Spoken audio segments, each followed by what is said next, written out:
I'm humbled, obviously, to be standing here in front of you, and I think that there's so many people's collective effort that goes into me being able to stand in front of you guys today. Obviously, our players who have to deal with me every day and do a lot of the heavy lifting from conditioning and year-round workouts and weight room and all those kinds of things. My staff, who is absolutely excellent, they're down on the floor right now conducting workouts as we speak. Our managers, our training staff, our strength and conditioning group, everybody has a hand in us being successful. And sometimes I think I get too much recognition for it and the work that all of them do for me to be standing here. And so I want to thank all of them. Another group that I want to thank is my family, my wife, who is not here, and my two sons. They are absolutely terrific, and my wife is incredibly supportive of everything that entails being a head coach at the Division I level, and the time constraints and the recruiting trips and the late night film sessions and the sympathetic ear that is necessary. I always laugh and say that she never thinks we're going to win a game because I constantly go home and say we're never going to win a game. And she's forced to have to deal with that and come and support all the way through.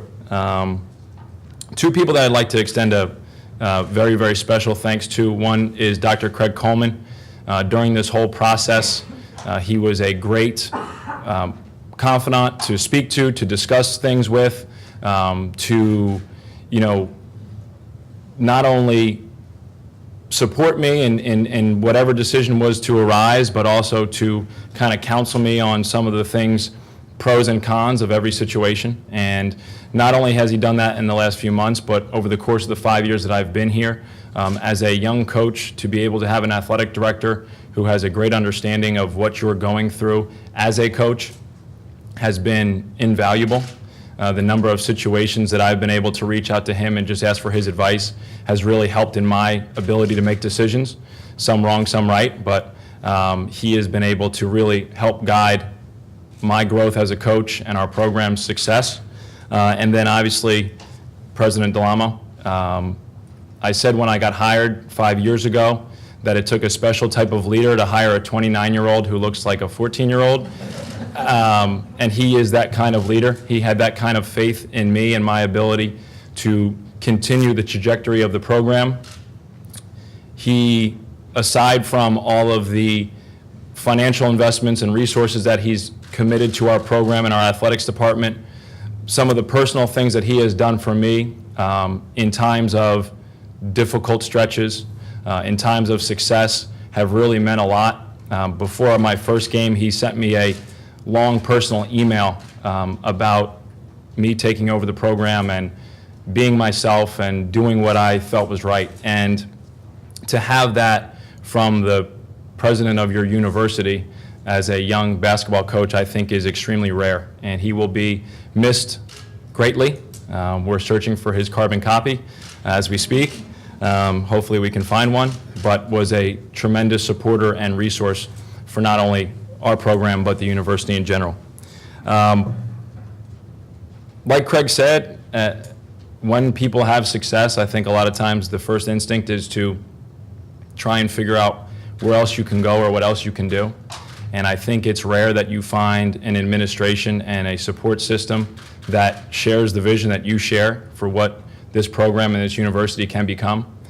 And as it got to be decision time for me, or opportunities arose, I kept coming back to the excitement that surrounds our program and the growth that I've seen of the program over the 8 years that I've been here, and the things that are on the horizon for us, and those things were just too difficult to walk away from. Our roster that's returning, our staff that's in place, and just the day-to-day interactions that I have with so many people on this campus made it too difficult to say, let me start over somewhere else. And so with that, I'm excited about the agreement that we have in place, humbled by it, in all honesty, and excited to get ready for another great run and great seasons to come, and more exciting things for the future of Robert Morris basketball. So thank you very much. I appreciate you guys coming today. Thank you.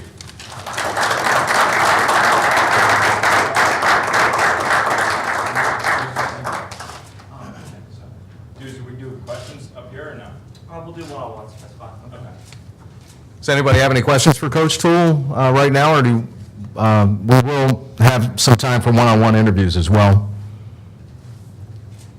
Anybody in the crowd? Coach, you want to come back over here? Sorry, I don't mean to kind of keep you off. Just first off, just being a student here, I think I can speak for the rest of the student body and saying thank you for showing the loyalty to Robert Morris.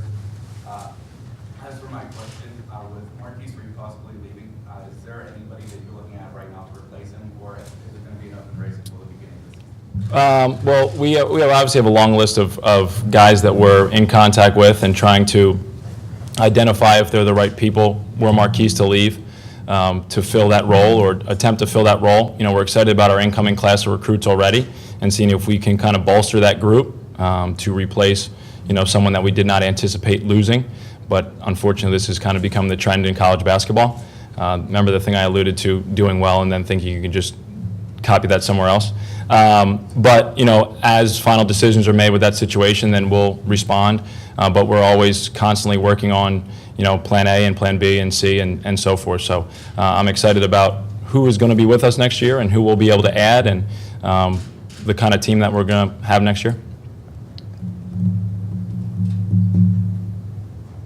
That's it. Okay, thank you. Appreciate everyone coming.